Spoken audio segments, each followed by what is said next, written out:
భక్తి ఎంతో చూస్తున్నావుగా.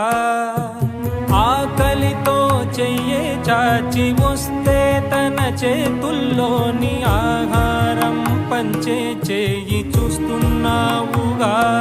నిన్ను చూడ జనమంతా జగమంతా తిరుగుతారే, సులభంగా నిన్ను చేరే దారెవరు తెలుసుకోరే. అలంకారం అసలు లేని, అహంకారం అన్నది లేని, ఏ కళ్ళ కపటం కానరాని మనసుల్లో నువ్వే కలిసా నిన్నే నిన్నే మరిచా.